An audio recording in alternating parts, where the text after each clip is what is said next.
Hello Aries! Welcome to Like a Tarot. Alamin natin ang situation mo, ang situation ng person mo, ang relationship at sa uli kukuha ko ng additional cards. May posibilidad na magkapalit ng situation kaya ikaw na lang bahalang tumukoy.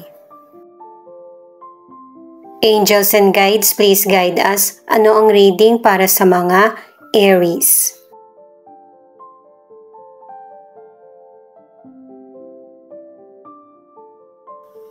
Ayan, ang card mo para sa situation ay renewal.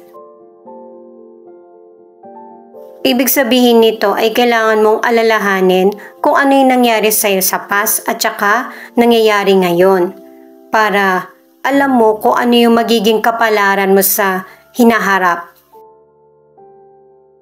At saka i-release mo rin yung judgment mo sa sarili at saka sa kapwa. Para sa mga bagong viewers, ang reading na ito ay timeless reading, general reading at guide po lamang. Hindi po magre-resonate sa lahat kaya kunin mo lang yung akma sa sitwasyon mo. At kung kailan mo napanood ang reading na ito, yon ang start ng 1-week reading para sa iyo. Ikaw na bahala magpalit kung si person mo ito o ikaw.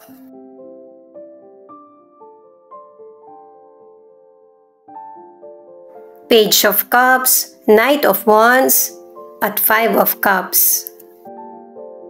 Sa mga cards mo ipinapakita sa situation ay napaka-caring mo, gentle at loving na person.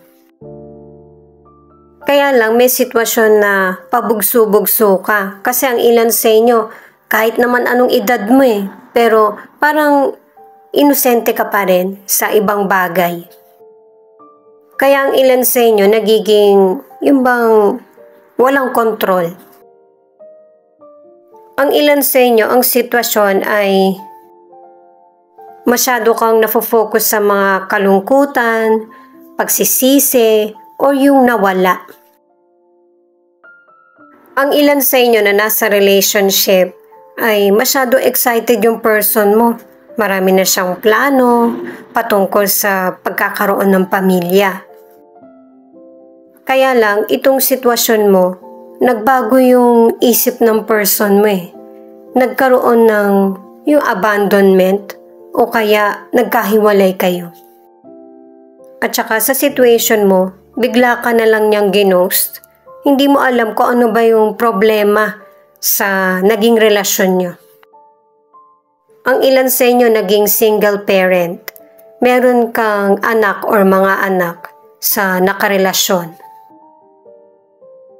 At ang buong akala mo, kilala mo na talaga yung person. Kasi maganda naman yung mga ipinapakita niya sa iyo na importante ka at mahal ka niya.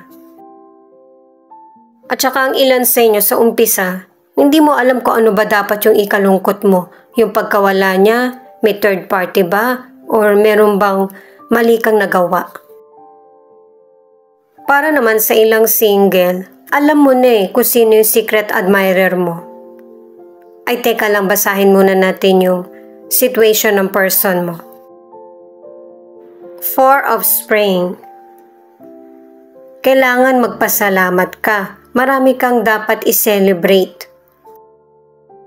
Patungkol sa kapayapaan, happiness, at saka yung pagiging kontento sa buhay. Ituloy ko lang para sa mga single. Di ba nga, ang ilan sa inyo, alam mo na kung sino yung secret admirer mo. Yung bang kinukutuban ka. Kaya lang guys, walang lakas ng loob yung potential person. At ito yung kinakalungkot mo. Kasi gusto mo marinig mo mismo sa kanya. Itong card ng person mo sa situation, Queen of Swords, King of Swords, at the Tower. Sa situation ng person mo, pinapakita na ikaw at ang person mo, meron kayong mutual understanding at saka respeto. At sa cards ng person mo, ipinapakita na merong pagbabagong mangyayari, merong katotohanan na mabubunyag. At ito yung nagiging dahilan ng kaguluhan o kaya pagtatalo. Itong darating na pagbabago sa situation ng person mo, hindi niya ito makokontrol. Kailangan niya itong harapin. At ang advice para sa mga nasa relationship, anuman ang problemang kinakaharap sa relasyon, kailangan maging mature at saka magkaroon ng communication. Hanggat maaari, sikapin na payapa. At saka ang ilan sa inyo, medyo matigas yung ulo ng person mo eh. Yung bang akala niya lahat ng naiisip niya o nararamdaman ay pareho na kayo. Akala din niya may intindihan mo siya. Yung maling nagawa ng person mo, kasi card niya ito eh, kailangan niya itong harapin. Ang ilan kasi sa inyo nagkaroon ng betrayal ang relasyon. Kilala mo pa kung sino, yung third person. At syempre kung nilihim niya ito sa iyo, ito na yung panahon na sisingilin siya. Kailangan niyang harapin yung mga pagbabagong mangyayari sa buhay niya. Ang ilan sa inyo na single, nag-i-enjoy ka sa pagiging single mo. Pero merong potential person na darating sa buhay mo na magkakaroon ka ng maling akala. Basahin muna natin ito guys para sa relationship. Nine of Summer, yung mga pangarap mo ay magkakaroon ng katuparan. Na parang magic lang, na biglang dumating sa buhay mo yung swerte.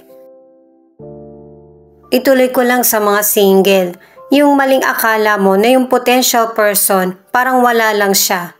Pero ang totoo, may magandang kapalaran na para sa kanya. At dahil sa maraming transformation na nangyari sa potential person, nang hinayang ka din kasi hindi naging kayo. Ang ilang single naman ay masyado kang nalungkot sa natapos na relasyon kasi marami kang expectations sa past person mo. Akala mo talaga pang forever na. The Hermit, Queen of Pentacles at Queen of Cups. Ang ilan sa inyo sa career, okay naman eh.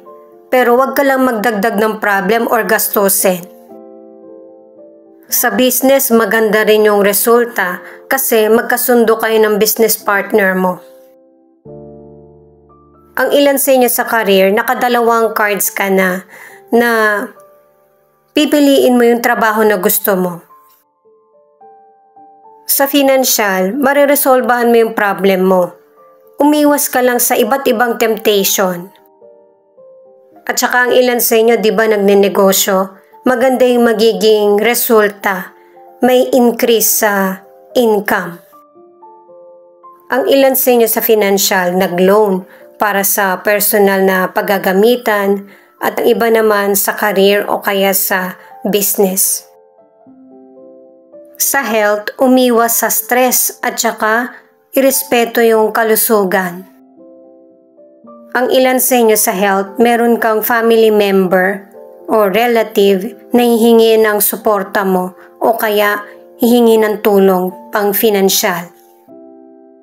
Single ka man or nasa relationship, i-release na yung mga negatibo at palitan ito ng mga positibong pananaw. Kasi ang ilan na nasa relationship, kahit na nagkakaroon ng problema, magpapatuloy pa rin kayo ng person mo. At kahit na nagkaroon ng betrayal ang relasyon, ikaw pa rin yung pipiliin ng person mo. Dalawang cards yung nagsasabi na mas magiging matatag ang relasyon. Sa mga single, akala mo hindi mo na mahahanap yung kamatch mo, pero may person na sisikapin na mapalapit sa iyo. Nakadalawang cards ka na makakamit mo yung tagumpay sa buhay. Patungkol man ito sa emosyon, sa business, or sa personal mong buhay. Kasi pinapakita yung pagiging determinado at focus mo sa mga goals na gusto mong mangyari sa buhay. Itong 8 of Wands naman ay positive pa rin na marami exciting, good news na darating sa buhay mo. Ito yung hustisya na ibinibigay sa'yo ng universe sa mga magandang nagawa mo. Itong Three of Cups naman, ang ibig sabihin, yung bang nasosobrahan na yung pagka-focus mo sa bawat sitwasyon na nangyayari sa buhay mo. Kailangan mo rin mag-step back. Mag-obserba o kaya suriin. Kailangan ng boundaries para ma-maintain mo yung healthy na connection sa person mo or sa kapwa. Nang magtuloy-tuloy ang swerte at hindi ka makaramdam ng kakulangan o kahit ng kalungkutan. Marami nga po palang salamat sa mga nag-like, share, comment, and subscribe at pati na rin po sa mga nakikinig at nanonood. San man panig kayo ng mundo, ingat po kayo palagi. Ito naman ang angel number mo.